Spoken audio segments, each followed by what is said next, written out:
जो भी instruments fishing के लिए यूज किए जाते हैं उन्हें कहा जाता है फिशिंग गियर्स, जैसे कि हुक्स या फिर नेट्स।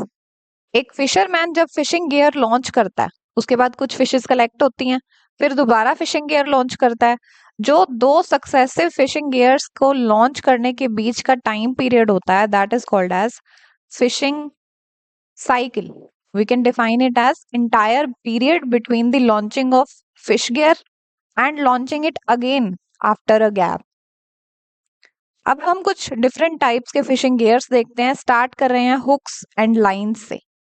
ये आप देख रहे हैं हुक और ये देख रहे हैं लाइंस। हुक एक मेटालिक स्ट्रक्चर है जो कि 4 पार्ट्स का बना हुआ है, eye, shank, bend and spear.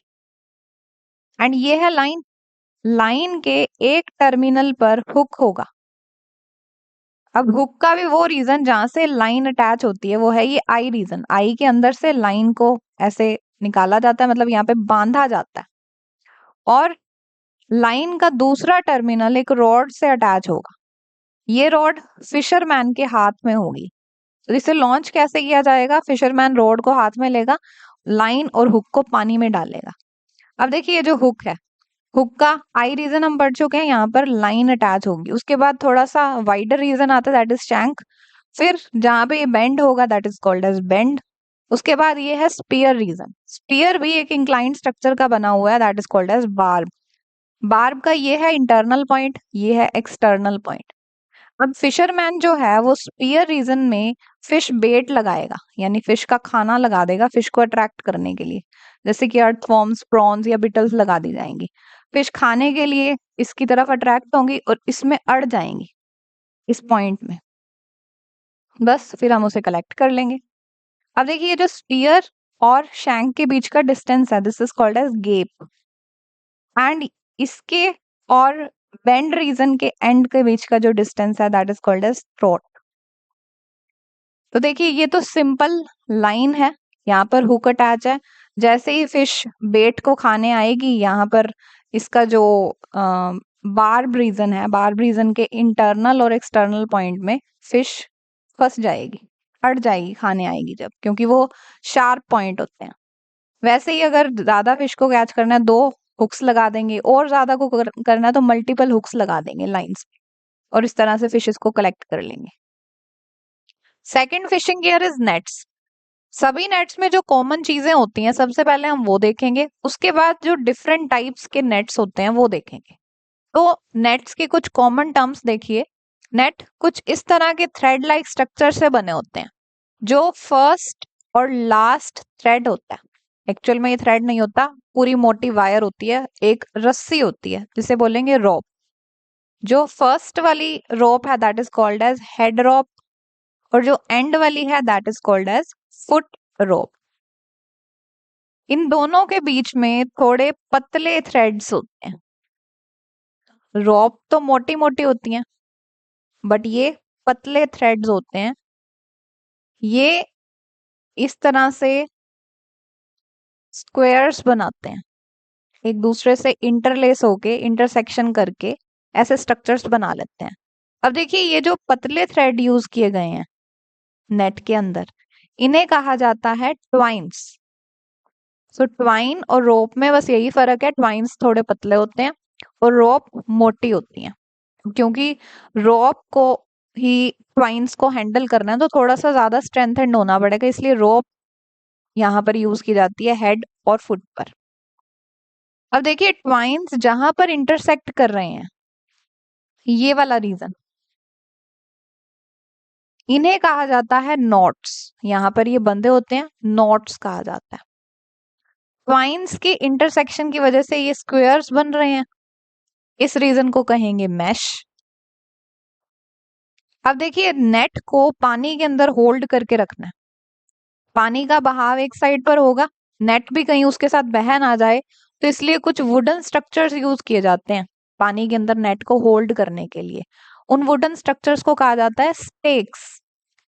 मतलब बस वुड्स लगा दी नेट के, यहाँ पर भी हमने एक वुड लगा दी, यहाँ पर लगा दी, यहाँ पर भी और यहाँ पर भी। अब ये पानी में एक ही जगह पर हेल्ड रहेगा। अगर वुड की जगह आप आयरन के बार्स लगा रहे हैं तो उसे कहा जाएगा एंकर्स। दोनों का ही काम है नेट को होल्ड करके रखना। इसके अलावा जो नेट का ऊपर वाला सरफेस है उसको फ्लोट करना है और नीचे सिंक करना है, नीचे तक जाना है। तो ऊपर लगाए जाएंगे फ्लोटर्स या फ्लोट्स और नीचे लगाए जाएंगे सिंकर्स या वेट्स। फिर देखिए जो रॉप है, रॉप या केबल, इसके एंड्स को भी प्रोटेक्ट करना पड़ता है कुछ स्ट्रक्चर से।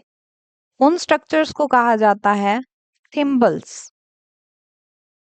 थिम्बल्स, BLES। कुछ स्टील के स्ट्रक्चर्स भी यूज किए जाते हैं जो कि नेट की लिफ्टिंग में और जो इसके रॉप्स हैं वो ट्विस्ट ना करें, उसमें हेल्प करते हैं। उन स्टील्स के स्ट्रक्चर को कहा जाता है स्विवल्स। ये मेनली रॉप को ट्विस्ट नहीं करने देते पानी में। और कुछ ऐसे भी स्ट्रक्चर्स होते हैं जो इस पूरे नेट को असेंबल करके रख रहा होता है। एक एक्चुअल में यू शेप का स्ट्रक्चर होता है जो लिफ्टिंग में, मूविंग में, इजी लॉन्चिंग में हेल्प करता है, नेट की इजी लॉन्चिंग में। That structures are called as shackles. तो हमने क्या क्या पढ़ा? ट्वाइंस, ये अंदर वाले थ्रेड्स, पतले वाले। रॉप या केबल्स जो मोटे होते हैं, हेड रॉप, फुट रॉप। हेड रॉप पर फ्लोट्स होंगे और फुट रॉप पर सिंकर्स होंगे। नेट को हेल्ड करने के लिए वुडन स्ट्रक्चर्स यूज किए जा रहे हैं तो उसे कहा जाएगा स्टेक। और अगर आयरन के स्ट्रक्चर यूज किए जा रहे हैं तो वो हैं एंकर्स। रॉप के एंड्स को प्रोटेक्ट करने के लिए थिम्बल्स यूज किए जाते हैं। और जो स्टील के स्ट्रक्चर्स रॉप या केबल की ट्विस्टिंग नहीं होने देते उन्हें कहा जाता है स्विवल्स। जो इस नेट की इजी लॉन्चिंग, लिफ्टिंग के लिए हेल्प करते हैं उन्हें कहते हैं शैकल्स। तो ये हो गई सभी नेट्स के अंदर जो कॉमन चीजें होती हैं। नेक्स्ट स्टार्ट करते हैं different types of nets. First one is fixed net. अभी जो हमने नेट देखा, अगर इसे पानी में by the help of stakes and anchors fix करके रखा जाए तो इस नेट को कहा जाएगा फिक्स्ड नेट। कुछ बड़े नेट्स भी यूज किए जाते हैं ज्यादा फिशेस को कैच करने के लिए, जैसे कि seine net. Seine net rectangular होता है, इस तरह का है ये, बीच में ट्वाइंस की इंटरलेसिंग है। अब इसे जब लॉन्च किया जाता है पानी में तो इसे सेमी सर्कुलर मैनर में लॉन्च किया जाता है। ऐसे लॉन्च किया जा रहा है। लॉन्चिंग के बाद ये इसका एक विंग हो गया, ये दूसरा विंग हो गया। अब रनिंग वाटर में इसे यूज करेंगे, बीच में फिशेस कलेक्ट हो जाएंगी। सीन नेट 4 डिफरेंट टाइप्स के होते हैं: boat seine, shore seine, beach seine and perch seine. पहले देखते हैं बोट सीन। अगर देखिए इस नेट को बोट से लॉन्च किया जाए, मतलब यहाँ पर बोट है, उसने इस विंग को पकड़ रखा है और दूसरी बोट से दूसरी विंग को पकड़ा गया, तो बोट से इसकी लॉन्चिंग हो रही है, इसे बोलेंगे बोट सीन। अगर इस नेट की लॉन्चिंग सी के शोर पर हो रही है, सी शोर पर कुछ फिशरमैन्स लॉन्च कर रहे हैं इसे, जैसे कि इस विंग को कुछ फिशरमैन्स ने पकड़ लिया, सिमिलरली दूसरे विंग को भी कुछ फिशरमैन्स ने पकड़ लिया। तो शोर पर यूज किए जाने वाला सीन जो होता है दैट इज कॉल्ड एज शोर सीन। उसके बाद बीचेस पर यूज कर रहे हैं तो उसे बोलेंगे बीच सीन। बीच सीन में कुछ डिफरेंसेस हैं, जैसे कि देखिए इसके जो दोनों विंग्स हैं, एक को बोला जाता है स्टैंडिंग विंग, दूसरे को बोलते हैं रनिंग विंग। ये नेट का जो फर्स्ट रॉप होती है इस नेट की, that is called as head rope. इसके ऊपर फ्लॉट अटैच होते हैं, इस रॉप को फ्लॉट लाइन भी कहा जाता है। और जो इसकी फुट रॉप होती है उसके ऊपर सिंकर्स होते हैं, उसे कहा जाता है लीड लाइन। इन दोनों के बीच में, हेड रॉप और फुट रॉप के बीच में कुछ वाइड करने के लिए, इस नेट को, विंग को वाइड करने के लिए कुछ स्प्रेडर्स प्रेजेंट होते हैं। एक्चुअल में ये भी कुछ थ्रेड लाइक स्ट्रक्चर्स हैं, बस इन्हें एक दूसरे से दूर कर रहे हैं ताकि बीच में फिशेस आ सकें। अब इन दोनों विंग्स के बीच में आप ये देख रहे हैं main structure, bag. Running water में जैसे ही फिशेस यहाँ पर आने लगेंगी, यहाँ बीच में कलेक्ट होती जाएगी, बीच सीन में। Then fourth seine is perch seine. इसे बोट से लॉन्च किया जाता है। अब जब लॉन्चिंग की जाएगी तब ये क्या होगा, एक जस्ट ऐसा नेट है, ऊपर फ्लॉट्स लगे हुए हैं, नीचे सिंकर्स लगे हुए हैं। जैसे ही फिशेस बीच में आती जाएंगी, प्रेशर हुआ, प्रेशर की वजह से सिंकर्स नीचे जाएंगे, फ्लोट्स थोड़े ऊपर आएंगे। धीरे धीरे और फिशेज आई, ये और ज्यादा ऊपर जाते गए और ऐसे इस तरह से पर्स की शेप में ये नेट बन गया। तो जब ये पूरा फिशेज से भर जाएगा, इसे बाहर निकाल दिया जाएगा। इसे बोला जाता है पर्स सीन नेट। अभी तक हम दो डिफरेंट टाइप के नेट्स पढ़ चुके हैं, फिक्स्ड नेट्स और seine net. Next third type का नेट है cast nets. Cast net bell shape के या कोन शेप के नेट्स होते हैं। इनके जो स्ट्रिंग्स हैं यानी ट्वाइन्स हैं वो कॉटन या फिर नायलॉन की बनी होती हैं। जिस रीजन से फिशरमैन इस नेट को पकड़ता है उस रीजन को बोलते हैं हैंडलिंग लाइन या फिर होलिंग लाइन। इस हैंडलिंग लाइन की ट्विस्टिंग ना हो इसलिए यहाँ पर स्विवल्स भी प्रेजेंट है, इसकी ट्विस्टिंग नहीं होने देते ये। अब देखिए इस नेट के एंड पर यहाँ पर आपको वेट्स दिख रहे हैं या सिंकर्स दिख रहे हैं। अब जब इस नेट को लॉन्च किया जाएगा, फिशरमैन यहाँ से पकड़ लेगा, पानी में इसे डालेगा।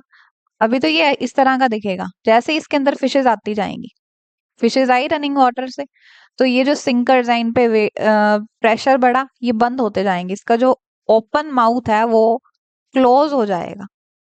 जैसे इसका प्रेशर फुल हो गया, काफी सारी फिशेज आ गई, अब फिशरमैन इस गियर को बाहर निकाल देगा, फिशेज को कलेक्ट कर लेगा। तो ये हो गया कास्ट नेट या फिर बेल शेप या कोन शेप का net. Next one is Gill net. Gill net एक परमानेंटली फिक्स्ड नेट है। ये हेम्प या नायलॉन फाइबर से बना हुआ है। कुछ इस तरह से बना है कि इसका जो कलर है वो पानी के कलर जैसा होगा, ताकि फिशेज के लिए इनविजिबल हो, फिशेज जल्दी से इसमें ट्रैप हो जाएं। ये नेट के हेडलाइन पर फ्लोटर्स लगे होते हैं, जैसे सभी में लगे होते हैं, और जो फुट रोप होती है उसके ऊपर सिंकर्स लगे होते हैं। अब देखिए जो इसके ये हो गए सभी ट्वाइन्स जो कि हेम्प या नायलॉन फाइबर से बने होंगे। अब क्या किया जाएगा, इस नेट को यहां से फिक्स कर दिया किसी चीज से, मान लीजिए किसी स्ट्रिंग से ही, कोई पतली सी चीज से ही फिक्स किया, ताकि ये इजीली फ्लॉट भी हो सके, उसका ऊपर वाला एंड नीचे वाला सिंक भी कर सके। तो अगर एक पतला मटेरियल यूज किया गया इसको फिट करने के लिए, फिक्स करने के लिए, तो इसे बोलेंगे floating Gill net. This is type 1 of gill net. अगर इसको फिक्स करने के लिए एंकर्स यूज किए गए हैं, यानी आयरन के बार्स यूज किए गए हैं, ये देख रहे हैं आप एक गिल नेट, यहां से भी इसको फिक्स कर रखा है, यहां से भी कर रखा है, यहां से भी कर रखा है। तो आयरन बार्स से अगर इसे फिक्स किया गया है then it is called as anchored gill nets, because anchor से ज्वाइन किया गया, आयरन बार से ज्वाइन किया गया। अगर इसे स्टेक से ज्वाइन किया गया यानी वुडन स्ट्रक्चर से ज्वाइन किया गया तो इसे बोलेंगे स्टेक्ड गिल नेट। तो गिल नेट 3 तरह के थे। अगर पतले से स्ट्रिंग से ही फिक्स किया गया, नॉर्मल फ्लोटिंग कर सकता है, ये फ्लोटिंग गिल नेट होगा। एंकर से फिक्स किया गया तो एंकर्ड गिल नेट, स्टेक से फिट किया गया तो स्टेक्ड गिल नेट। ट्रैमल नेट, ट्रैमल का मतलब होता है एक ऐसा ऑब्जेक्ट जो किसी भी चीज की मूवमेंट को लिमिट करे। ये नेट 3 नेट पैनल से बना होता है। एक मिडल नेट पैनल होता है और 2 लेटरल नेट पैनल्स होते हैं। इसको समझने के लिए हम ये मान लेते हैं कि एक बीच में नेट होता है और 2 साइड में नेट्स होते हैं। जो बीच वाला नेट है ये स्मॉल मैशेस का होता है, बहुत छोटे मैशेस होते हैं इनके, और जो लेटरल नेट्स हैं इनके मैशेस काफी बड़े होते हैं मिडल नेट के कंपैरेटिवली। तो इन तीनों नेट पैनल्स को इकट्ठे अरेंज करके एक नेट बना दिया जाता है, that net is called as trammel net. अब क्योंकि छोटे और बड़े मैशेस इकट्ठे अरेंज हो गए हैं तो ये नेट काफी एंटेंगल्ड हो जाएगा, यहाँ इसमें यहाँ एंटेंगलमेंट देखने को मिल रही है इधर, तो यहाँ पर इजीली फिशेस ट्रैप हो जाएंगी। इस नेट की हेड रोप पर कॉक्स अटैच होते हैं जो कि फ्लोटर्स का काम करते हैं। इस लाइन को ही, हेड रोप को ही कॉर्क लाइन भी कहा जाता है। इसके अलावा फ्लोटिंग करवाने के लिए ब्यूवेंट स्ट्रक्चर भी दिया जाता है, दैट इज कॉल्ड एज बय। जो इसकी फुट रोप होती है उसके ऊपर लीड्स प्रेजेंट होते हैं, सिंकर्स की तरह काम करते हैं जो। इस लाइन को लीड लाइन भी कहा जाता है। अब इसी जो फुट लाइन है इसको एक वेट से, एक बड़े वेट से टाई किया जाता है। अगर मान लीजिए वाटर बॉडी के पास रॉक प्रेजेंट है तो रॉक से टाई कर दीजिए, अदरवाइज कोई एक बड़ा वेट भी दे दीजिए सिंकिंग करने के लिए। तो इस पूरे स्ट्रक्चर में छोटी और बड़ी दोनों तरह की फिशेस ट्रैप की जा सकती हैं। Next one is drag net. नाम से ही क्लियर है, इसकी ड्रैगिंग होती है, ड्रैग करके फिशिंग की जाती है इसमें। तो ये नेट पॉन्ड्स में यूज किया जाता है। जितनी पॉन्ड की विड्थ है और जितनी उसकी हाइट है उसी के हिसाब से उतनी ही इस नेट की हाइट होगी, उतना ही लंबा ये नेट होगा। 20 से 30 लोग चाहिए इसको ड्रैग करने के लिए। एक साइड से कुछ लोग पकड़ लेंगे, दूसरी साइड से कुछ और लोग पकड़ लेंगे और इसको ड्रैग करते हुए पॉन्ड में से आगे लेकर आएंगे। जो भी फिशेज होंगी पॉन्ड में वो उस रीजन में इसके अंदर यहाँ ट्रैप हो जाएंगी, बस कलेक्ट कर लिया जाएगा। वही सब स्ट्रक्चर्स हैं, फ्लोट्स प्रेजेंट हैं हेड ड्रॉप पे, फ्लोट लाइन पर, twine, knots, meshes, foot drop या लीड लाइन में सिंकर्स अटैच्ड हैं। डिप नेट और स्कूप नेट, नाम से देखिए स्कूप नेट, आइसक्रीम स्कूप जैसा दिखाई देता है ये। इसका जो फ्रेम दिखाई दे रहा है आपको ये वाला, ये वुड का हो सकता है या फिर मेटल का भी हो सकता है। उसके अंदर ये आपको वी शेप का नेट दिखाई दे रहा है, दिस इज स्कूप नेट। अब क्या होगा, जो फिशरमैन है वो इस हैंडल से इसे पकड़ेगा, वाटर बॉडी में डिप करेगा, स्कूपिंग मैनर में इसे ऊपर लेकर आएगा, जो फिशेज होंगी वो यहाँ अंदर कैच हो जाएंगी। नेक्स्ट आ जाता है इसके बाद लिफ्ट नेट। ये भी नाम से क्लियर है, यहाँ पर कुछ लिफ्टिंग होती होगी। अब देखिए होता क्या है, जब ये लॉन्च किया जाता है इसको स्टेक्स से टाई करते हैं, पहले वुडन स्ट्रक्चर से टाई कर देते हैं, ये आपको स्टेक्स दिख रहे हैं, या फिर एंकर्स भी यूज कर लिए जाते हैं, आयरन बार से भी इनको टाई कर दिया जाता है। ये स्टेक्स हैं, ये स्ट्रिंग्स हैं। स्ट्रिंग्स को नेट के जो चारों टर्मिनल्स हैं वहां पर बाइंड कर दिया, टाई कर दिया। अब ये नेट एक्चुअल में जैसे एक कपड़ा है, उसे मान लीजिए नीचे स्प्रेड किया जाए, एक फ्लोर पर क्लॉथ को स्प्रेड किया जाए, उस तरह से सी में या वाटर बॉडी में से स्प्रेड किया जाता है। जैसे ही इसके अंदर फिशेज आती हैं, इसमें प्रेशर बढ़ता है, उस टेंशन की वजह से ये जो स्ट्रिंग है वो कॉन्ट्रैक्ट होते हैं और इसे ऊपर की तरफ लिफ्ट कर लेते हैं। जब इसके अंदर फिशेज आ जाती हैं काफी सारी, तो ये ऊपर लिफ्ट हो जाता है, फिर फिशरमैन इसके अंदर जो फिशेज आ गई हैं उसको कलेक्ट कर लेते हैं। देन बीन नेट और जाल, ये कुछ इस तरह का भी हो सकता है और इस तरह का भी हो सकता है। ये नेट फिशरमैन बोट से ही लॉन्च करते हैं। जहां भी इसे लॉन्च किया गया है उस वाटर बॉडी में एक पर्टिकुलर जगह पर जहां फिशेस के आने की ज्यादा प्रोबेबिलिटी है, वहां पर इसे बैम्बू या स्टेक से फिक्स करके रखा जाएगा। वी शेप का ये दिखाई दे रहा है, यहाँ पर वी शेप का नेट है, इसका ये एक विंग है और ये दूसरा विंग है। इसे देखिए किस तरह से रखा गया, वाटर करंट यहाँ है, यानी फिशेस भी इस साइड ही आ रही होंगी, तो इसे अपोजिट साइड लॉन्च किया। इसका जो माउथ है, दिस इज माउथ, ये अपोजिट साइड रखा वाटर करंट के। तो फिशेज आ रही हैं, इस माउथ में आएंगी, अंदर ट्रैप हो जाएंगी, फिशरमैन इसे फिर लिफ्ट कर लेंगे, फिशेज को निकाल लेंगे। अब दूसरा देखिए, अगर इसके विंग्स ना हो, विंग्स नहीं है, जस्ट रेक्टेंगुलर शेप का नेट है ये, जिसको स्ट्रिंग से या कुछ दूसरे थ्रेड से, रोप से इन फिशरमैन्स ने पकड़ रखा है, होल्ड कर रखा है। जो नेट का टर्मिनल है, चारों ये कोने हैं, यहाँ से इसे बाइंड किया रोप को, और एक एंड फिशरमैन ने बोट से टाई किया और एक जगह पर इसे होल्ड करके रखा वाटर बॉडी में। जैसे ही इसके अंदर फिशेज आ गई, फिशरमैन ने इसे लिफ्ट कर लिया और फिर इन फिशेज को निकाल लिया। तो ये हो जाता है बीन नेट या जाल। अब देखिए ये जो वी शेप वाला जाल हमने पढ़ा, this is called as proper bean net. But ये बीन नेट जब वाइड माउथ होता है without wings, then it is called as shanglo net. Last one is trawl. इस नेट को फिशरमैन बोट या शिप से ही लॉन्च करेगा। ये नेट कुछ इस तरह का होता है कि इसका एक एंड बंद होता है, ब्लाइंड होता है, this is called as blind end, और दूसरा एंड ओपन होता है, that is called as open mouth.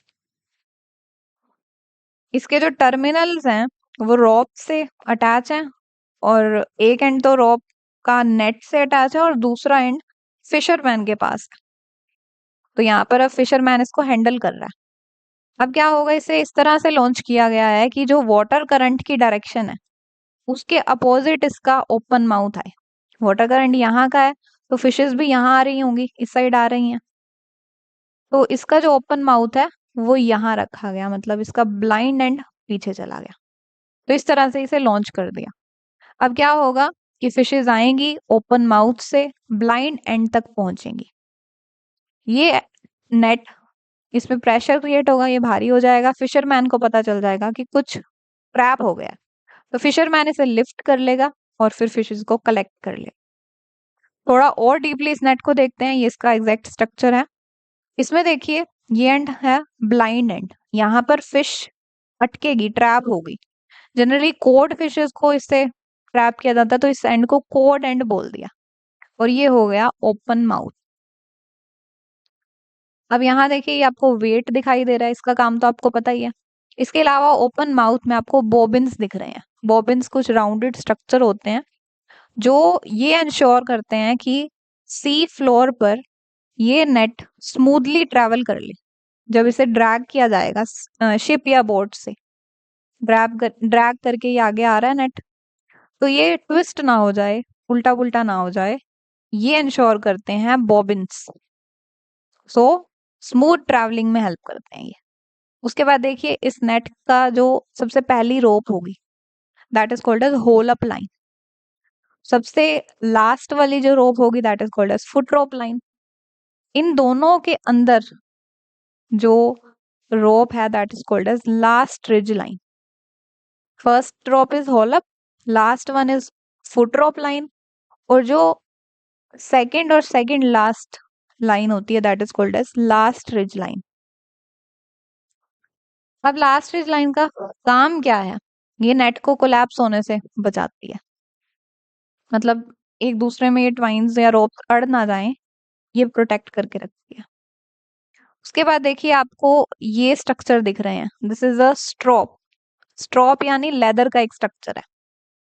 एक स्ट्रॉप ये है, अगर ओपन माउथ से शुरू किया जाए तो ये पहले आता है, this is called as fore strop या फोर स्प्लिटिंग स्ट्रॉप, और ओपन माउथ से फिर ये सेकंड नंबर पे आता है, this is called as after स्ट्रॉप।